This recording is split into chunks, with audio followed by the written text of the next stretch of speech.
Happy New Year 2025 to all Vedic Astro subscribers. Happy New Year. 2025 ஆண்டுக்கான புத்தாண்டு ராசி பலன்கள், ஆங்கில புத்தாண்டு. இந்த புத்தாண்டு ராசி பலன்கள் அனைத்தும் பொது பலன்கள் மட்டுமே. திருக்கணித பஞ்சாங்க முறைப்படி கணிக்கப்படுகின்ற இந்த பலன்கள் உங்களுக்கு சாதகமாகவோ பாதகமாகவோ நடந்திட உங்களுடைய ஜனனகால ஜாதகம் மற்றும் தசாபுக்திகள் துணை நிற்க வேண்டும். இந்த 2025 ஆண்டு அனைத்து விதமான நேயர்களுக்கும், அதாவது 12 ராசிக்காரர்களுக்கும் யோகத்தையும் க்ஷேமத்தையும் ஆரோக்கியத்தையும் நல்க வேண்டும் அப்படிங்கிற அடியனின் பிரார்த்தனையை சமர்ப்பித்து இந்த எபிசோடை துவங்குறேன். ஓம் ஸ்ரீ குருப்யோ நமஹ. ஹரிஹி ஓம். ஜெய் புவனேஸ்வரி. இந்த வருஷம் ஆரம்பம் 1/1/2025 அன்று ஏற்படக்கூடிய கிரக நிலவரம் என்ன அப்படின்னு பார்த்தீங்கன்னா, ரிஷப ராசியில் குரு வக்ரகதியில் இருக்கார், கடக ராசியில் செவ்வாய் வக்ரகதியில் நீச்சஸ்தானத்தில் இருக்கார், கன்னி ராசியில் கேது, விருச்சிக ராசியில் புதன் குருவின் பார்வையில், தனுசு ராசியில் சூரியன் இருக்கார், மகர ராசியில் சந்திரன், கும்ப ராசியில் சனி சுக்கிரன் சேர்க்கை, மீன ராசியில் ராகு பகவான் சஞ்சாரம் பண்ணுறாரு. இதுதான் இந்த வருட ஆரம்பத்தில் இருக்கக்கூடிய கிரக நிலவரம். இந்த கிரக நிலவரத்தில் மாற்றங்கள் இருக்கும் இந்த வருஷம் முழுவதும். இந்த 2025 ஏற்படக்கூடிய கிரக பெயர்ச்சிகள் அப்படின்ட்டு பார்த்தீங்கன்னா, முக்கியமான 3 கிரக பெயர்ச்சிகள் இன்ஃபேக்ட் 4ன்னு கூட சொல்லலாம். 4 கிரக பெயர்ச்சிகள் என்ன அப்படின்னா, ஃபஸ்ட்டு வரக்கூடிய கிரக பெயர்ச்சி மார்ச் 29, 2025 அன்று சனி பெயர்ச்சி. சனி கும்பராசிலிருந்து மீன ராசிக்கு பயிற்சி ஆகிறார். தன்னுடைய ஆட்சி வீடான கும்பராசிலிருந்து மீன ராசிக்கு பயிற்சி ஆகிறார்.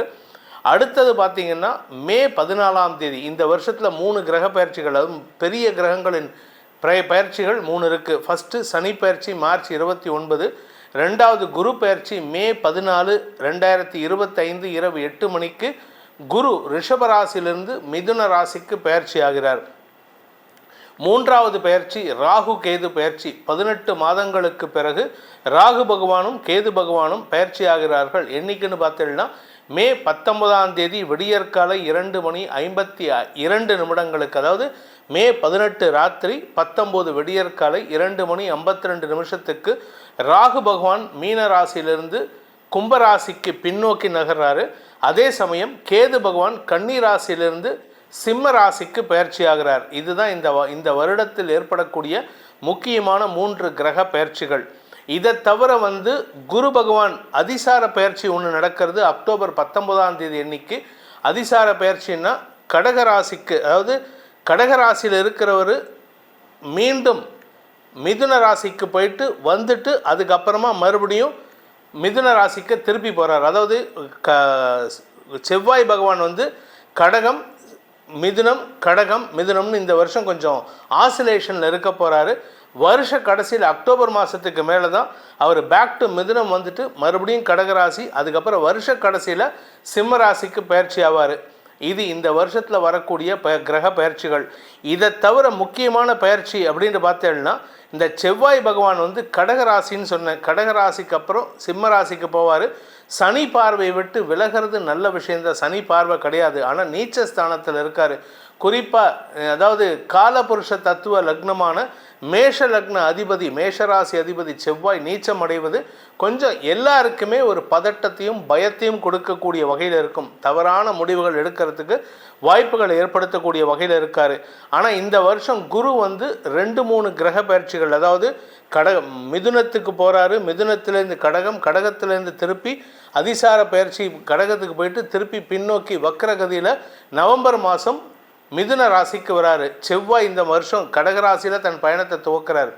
அதே சமயம் பார்த்திங்கன்னா இந்த வருஷத்தை பொறுத்த வரைக்கும் முக்கியமான நிகழ்வுகள் அப்படின்ட்டு பார்த்தீங்கன்னா, இந்த கிரகங்கள்லாம் சாதகமாக இருக்கக்கூடிய வகையில் இருந்தாலும் சனி பகவானுடைய பெயர்ச்சி மார்ச் 29 நடக்கிறதுன்னு சொன்ன அந்த சமயத்தில் பார்த்திங்கன்னா, மார்ச் 29 பங்குனி மாதம், அந்த சமயத்தில் சூரியன் மீனராசியில் இருப்பார், ராகு அங்கே இருக்கார். அந்த சமயத்தில் அதுவும் குறிப்பாக அந்த நாளில் அந்த இடத்துல சந்திரனும் அந்த இடத்துக்கு வராரு, சுக்கிரனும் உச்ச பலத்தை அடைகிறார். அதாவது கிட்டத்தட்ட 5-6 கிரகங்களின், அதாவது ராகு, சூரியன், சந்திரன், சுக்கிரன், புதன், இதை தவிர கூட சனி பகவான், சனி பகவான் 6 கிரகங்களின் சேர்க்கை மீன ராசியில் நடக்க போகிறது. அந்த 6 கிரகங்களின் சேர்க்கைக்கு கேதுவின் பார்வையும் இருக்குது.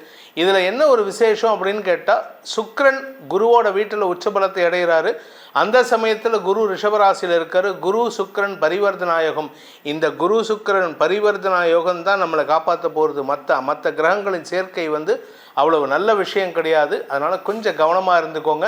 அந்த நாட்களில், அதாவது மார்ச் 29 முந்தின ஒரு வாரம், பிந்தின ஒரு வாரம் மக்கள் அனைவரும் எச்சரிக்கையாக இருக்கணும் அப்படிங்கிறது தான் என்னுடைய தாழ்மையான வேண்டுகோள். எச்சரிக்கையாக இருக்கணும்னா எதனால் அப்படின்னா, மீண்டும் ஒரு பேண்டமிக் வரத்துக்கு வாய்ப்பு இருக்குது, அல்லது எதிரி நாடுகளின் பலம் அதிகரிக்கக்கூடிய வாய்ப்பு இருக்குது.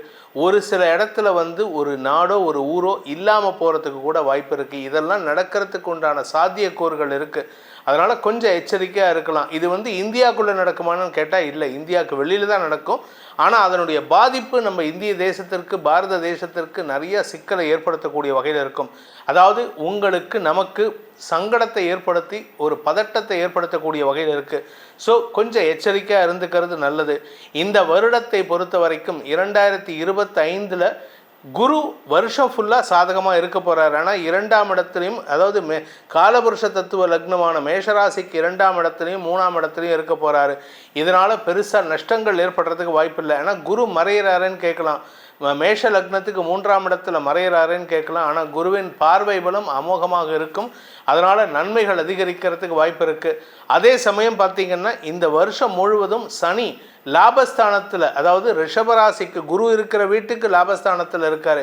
இதனால் குறிப்பாக சில லக்னக்காரங்களுக்கும் சில ராசிக்காரங்களுக்கும் அமோகமான பலன்கள் ஏற்படுறதுக்கு வாய்ப்பு இருக்குது. ஆனால் இந்த வருஷத்தில் இந்த ராகு கேது பெயர்ச்சி நடந்ததுக்கு பிறகு மே 19ஆம் தேதிக்கு மேலே ராகு கேதுக்குள்ளே, அதாவது கேது முன்னாடி பிராக்கெட் போட்ட மாதிரி பின்னாடி ராகு பிராக்கெட் போட்ட மாதிரி இந்த 2 கிரகங்களுக்கு நடுவில் ஆல்மோஸ்ட் எல்லா கிரகங்களும், நவ கிரகங்களும் அந்த 2 கிரகங்கள், அதாவது 9 கிரகங்களில் 7 கிரகங்கள் அந்த 2 கிரகங்களுக்குள்ளே இருக்கிறதுனால காலசர்ப்ப யோகம் ஏற்படுகின்றது. இது பலருக்கு நன்மையை ஏற்படுத்தும். வேலை இல்லாதவர்களுக்கு பதவியை கொடுத்து, பெரிய பதவி, அதாவது அவன் நடு ரோட்டில் பிச்சை எடுத்துகிட்டு இருப்பான், திடீர்னு பார்த்தா அவன் கோபுரத்து மேலே உட்காந்து வச்சுருப்பான். ஸோ இந்த மாதிரி பல நல்ல பலன்கள் ஏற்படுறதுக்கு உண்டான வாய்ப்புகள் இந்த வருடம் இருக்குது. இந்த வருஷத்தில் ஏப்ரல் மாதம் தமிழ் வருஷ பிறப்பும் இருக்குது. அதுவும் நல்ல பலன்கள் தான் இருக்குது. அதுக்கு தனி தமிழ் வருட பலன்கள் நம்ம கொடுக்க போகிறோம். அது உங்களுக்கு மேலும் நன்மையை தரக்கூடிய வகையில் தான் இருக்கும். இந்த 2025 அப்படின்னு பார்த்தோம்னா பொதுவாக எல்லாருக்குமே அபவ் 70% இருக்குது. அதாவது 65 to 70% எல்லாருக்குமே நல்ல பலன்கள் தரக்கூடிய வகையில் இருக்குது. இதில் யார் ஜாகிரதையாக இருக்கணும் அப்படின்னா, சில ராசிக்காரா மட்டும்தான் கொஞ்சம் கவனமாக இருக்கணும். ஃபஸ்ட்டு மிதுன ராசி நண்பர்கள் கொஞ்சம் எச்சரிக்கையாக இருக்கணும். அடுத்தது கன்னி ராசி நண்பர்கள் கொஞ்சம் கவனமாக இருக்கணும். சக நண்பர்கள், சக பணியாளர்கள், உறவினர்களால் உங்களுக்கு தேவையற்ற சஞ்சலங்கள் ஏற்படுறதுக்கு வாய்ப்பு இருக்குது. அதுக்கு அடுத்தது பார்த்திங்கன்னா கும்பராசிக்காரங்க கொஞ்சம் எச்சரிக்கையாக இருக்கணும். ஏன்னா 2ஆம் இடத்து சனி, குடும்ப சனி, வாக்கு சனின்னு சொல்லுவாங்க. வார்த்தையால் கெட்ட பேர் வரத்துக்கு வாய்ப்பு இருக்குது. கன்னி ராசிக்கு நண்பர்களால் அவமானங்கள் ஏற்படுறதுக்கு வாய்ப்பு இருக்குது. மிதுன ராசிக்கு தசம சனி, 10ஆம் வீட்டு சனி, கர்ம சனி. இதனால் என்ன பலன்னா 10ல் சனி, பதவி நாசம்னு சொல்லுவாங்க. அதனால் பதவி இழப்பு ஏற்படுறதுக்கு வாய்ப்பு இருக்குது. இது எப்போ அப்படின்னா ஷார்ட் டியூரேஷன் தான். மற்ற ராசிக்காரங்களுக்கெல்லாம் மற்ற ராசிக்காரங்களுக்கு 10ஆம் இடத்துக்கு சனி வந்தார்னா கிட்டத்தட்ட 1 வருஷம் 1.5 வருஷம் டைம் எடுத்துப்பார் வேலை இல்லாமல் இருக்கிறதுக்கு. ஆனால் மிதுன ராசியை பொறுத்த வரைக்கும் ரொம்ப ஷார்ட் டியூரேஷன் தான். ஒரு 4லேருந்து 6 மாதம்தான் வேலை இல்லாமையோ அல்லது வேலை விஷயமாக வெளியூருக்கு போகிறதுக்கோ வாய்ப்புகள் இருக்குது. அலைச்சல் அதிகரிக்கும். நீங்கள் நிறையா ட்ராவல் பண்ணுவீங்க. இதெல்லாம் பொதுவான பலன் தான். உங்களுடைய தனிப்பட்ட ராசிக்கும் பலன்கள் சொல்லும் பொழுது கொஞ்சம் கவனமாக இருந்துக்கிறது நல்லது. இந்த வருஷத்தை பொறுத்த வரைக்கும் அநேக ராசிகளுக்கு அபவ் 75% இருக்கிறதுனால 2025ஆவது வருடம் ஓரளவுக்கு அனைத்து விதமான ராசி நண்பர்களுக்கும் நற்பலன்கள் தரக்கூடிய ஆண்டாக இருக்கிறதுனால உங்களுடைய ஆசைகள், அபிலாஷைகளை நடத்தி கொள்ளக்கூடிய ஆற்றல் ஏற்படுகின்ற ஒரு சிறப்பான ஆண்டாக இருக்கும். இனி உங்கள் ராசிக்கு உண்டான பலாபலன்களை ஆராய்வோம். வாருங்கள். கும்பராசி. அன்பிற்குரிய கும்பராசி நண்பர்களை பொறுத்த வரைக்கும் இந்த ஆண்டு உங்களுக்கு சில மாற்றங்களை தரக்கூடிய ஆண்டாக இருக்கும். குடும்பத்தில் பணப்பிரச்சனை இருக்கும். ஆனால் உங்களுடைய வேலை விஷயத்தில் மாற்றங்கள் ஏற்படும். இழந்த வேலையை மீட்டெடுப்பதற்குண்டான வாய்ப்பு இருக்குது. ஆனால் என்னன்னா நீங்கள் எதிர்பார்க்குற பதவி கிடைக்காது. இந்த வருஷம் நீங்கள் நிறைய ஏமாற்றத்தை சந்திப்பீங்க. இந்த வருஷம் முழுவதும் சனி உங்களுக்கு ஏமாற்றத்தை கொடுப்பாரு, ஆனால் குரு உங்களுக்கு லாபத்தை தரக்கூடிய வகையில் இருக்கார். 2-11 அதிபதி உங்களுக்கு வந்து பாதகாதிபதி குரு. ஆனால் அந்த பாதகாதிபதி குரு தான் இந்த வருஷம் உங்களுக்கு நல்லதே பண்ண போகிறாரு. 4ஆம் இடத்துல குரு இருக்கார் மே மாதம் வரைக்கும். அதுக்கப்புறம் 5ஆம் இடத்துக்கு பயிற்சி ஆகிறாரு. இதன் மூலமாக உங்களுக்கு தெளிவான சிந்தனை ஏற்பட்டு உங்களுடைய பூர்வ புண்ணிய பலத்தின் காரணமாக தடுமாற்றங்களை விளக்கக்கூடிய ஆற்றல் ஏற்படும். உங்களுக்கு கிட்டத்தட்ட பார்த்தீங்கன்னா இந்த வருஷம் உங்கள் வீட்டில் குழந்தை பிறப்பு நிறைய நடக்கும். ஒரு 2-3 குழந்தைகள் உங்கள் வீட்டில் பிறக்கிறதுக்கு வாய்ப்பு இருக்குது. உங்கள் வீட்டில் உங்களுக்கு திருமணமாக இருந்தால் குழந்தை பாக்கியம் ஏற்படும். உடன் பிறந்தோருக்கு குழந்தை பாக்கியம் ஏற்படும். உங்களுடைய குடும்பத்தில் ஏதாவது ஒரு குழந்தை பாக்கியம் பிறந்துகிட்டே இருக்கும். ஒவ்வொரு 3 மந்த்ஸுக்கு ஒரு தடவை குழந்தை பாக்கியம் இருக்குது. அதுவும் மே மாதத்துக்கு மேலே கண்டினியூஸாக ஒரு 2-3 மாதத்துக்கு இருக்கிறதுக்கு வாய்ப்பு இருக்குது. ஸோ இது குடும்பத்தில் சந்தோஷத்தை தரக்கூடிய வகையில் இருக்குது. ஆனால் இந்த சந்தோஷத்தை அனுபவிக்க முடியாமல் பணப்பற்றாக்குறை, கடன் பிரச்சனைகள், உங்களுடைய கௌரவம் சார்ந்த விஷயங்களில் ஏற்படுகின்ற வாய்ப்புகள்லாம் இருக்குது. காரணம் என்ன அப்படின்னு கேட்டால் 2ஆம் இடத்து சனி உங்களுக்கு வார்த்தைகளால் எதிரிகளை உருவாக்கக்கூடிய வாய்ப்புகள் ஏற்படுத்தும். கடன் கொடுத்தவங்கள்லாம் உங்களுக்கு இப்போ நெருக்குவாங்க. இந்த பணத்தை கொடு, அந்த பணத்தை கொடு, அன்னைக்கு வாங்கினில்ல அதுக்கு வட்டி கொடுக்கல, அந்த வட்டியை கொடு. இப்படி உங்களை நெருக்குவதன் மூலமாக பதட்டம் அதிகரிக்கிறதுக்கு வாய்ப்பு இருக்குது. பொதுவாக பார்த்தீங்கன்னா ஜென்மசனி நடக்கிற வரைக்கும் கடன் தப்பாக வாங்கிட்டு இருப்பாங்க. ஜென்மசனி முடிஞ்சு 2ஆம் இடத்துக்கு சனி வரும்போது கடன் வாங்குறதே நிறுத்திடுவாங்க. என்னமோ யோகியம் மாதிரி. ஆக்சுவலாக அப்படி பண்ணக்கூடாது. 2ஆம் இடத்துல சனி வரும்பொழுது கடன் வாங்கினா தப்பு கிடையாது. ஆனால் ஜென்ம சனி இருக்கும்போது கடன் வாங்கக்கூடாது, மாற்றி பண்ணுவாங்க. இதுதான் நம்ம மக்கள் பண்ணக்கூடிய குழப்பமான செயல்பாடு. இந்த வருஷத்தை பொறுத்த வரைக்கும் பார்த்திங்கன்னா ராசிநாதன் சனி, விரையாதிபதி சனி 2ஆம் இடத்துக்கு பயிற்சி ஆகிறதுனால இந்த வருஷம் குடும்பம் சார்ந்த செலவுகள் அதிகரிக்கும், விரயங்கள் அதிகரிக்கிறதுக்கு வாய்ப்பு இருக்குது. ஆனால் இதில் ஒரு சூக்ஷ்மம் இருக்குது. நீங்கள் கடல் கடந்து போயிட்டீங்கன்னு வச்சுக்கோங்க, இந்த சூக்ஷ்மெல்லாம் சூப்பராக ஒர்க் ஆகும்.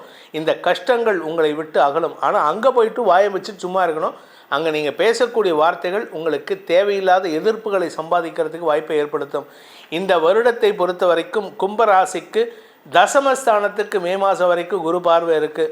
தொழில் சிறக்கக்கூடிய யோகம் ஏற்படும்.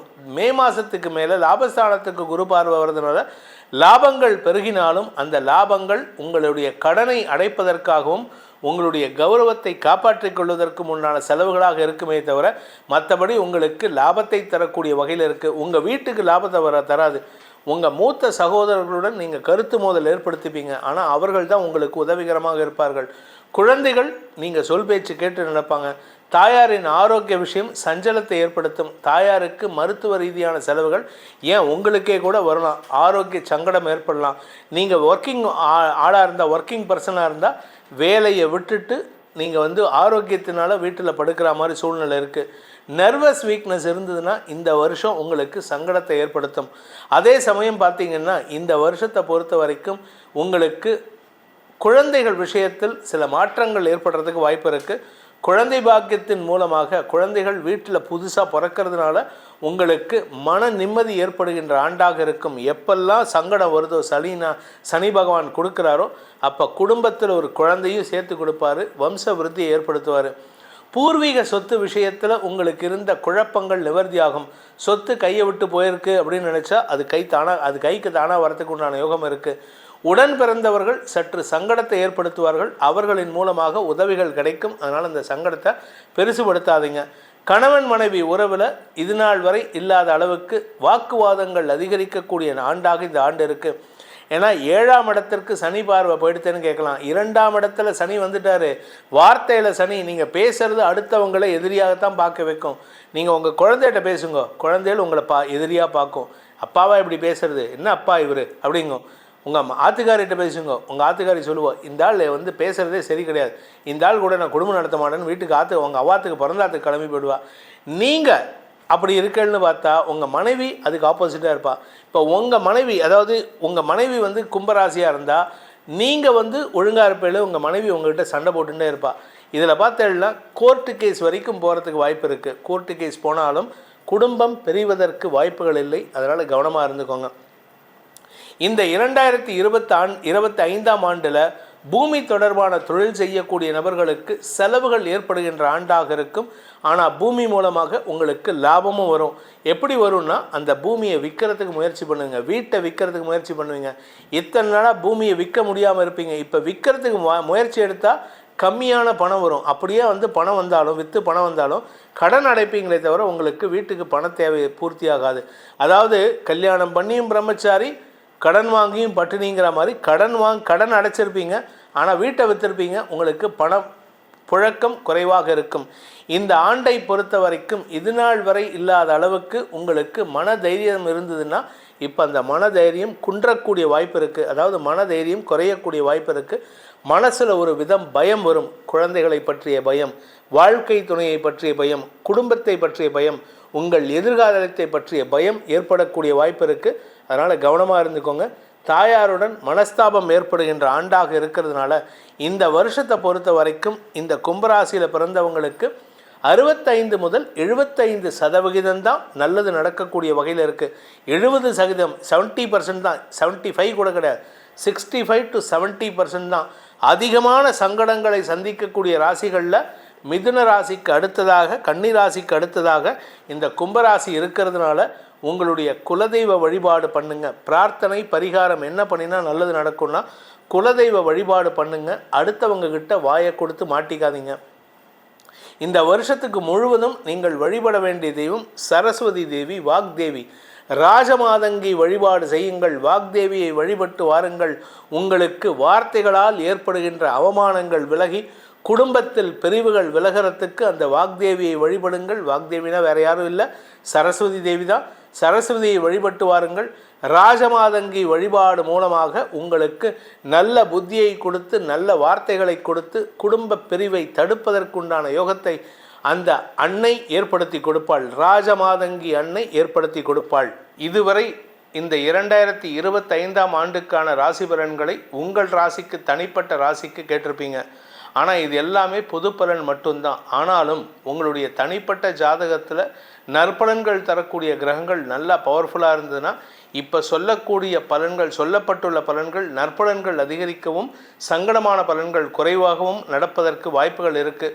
ஸோ அதனால் தனிப்பட்ட ஜாதகத்தையும் ஒரு நல்ல ஜோதிடரை அணுகி ஆராய்ந்து கொள்வது நல்லது. இந்த 2025இல் உங்கள் அனைவருக்கும் நற்பலன்கள் மட்டுமே ஓங்கி வளர வேண்டும். அதற்கு அந்த அம்பிகையின், அம்பாளின் பரிபூர்ண கிருபா கடாட்சம், அன்னையின் பரிபூர்ண கிருபா கடாட்சம் கிடைக்க வேண்டும். அதற்காக உங்களின் சார்பாக அந்த அன்னையின் பாதார விந்தங்களில் அடியேனின் பிரார்த்தனைகளை சமர்ப்பித்து உங்கள் அனைவருக்கும் நல்வாழ்த்துக்களை தெரிவித்துக் கொண்டு உங்களிடமிருந்து விடைபெறுவது உங்கள் வேத ஜோதிடர் பிரகாஷ் நரசிம்மனின் அன்பான வணக்கங்களுடன். நன்றி, வணக்கம்.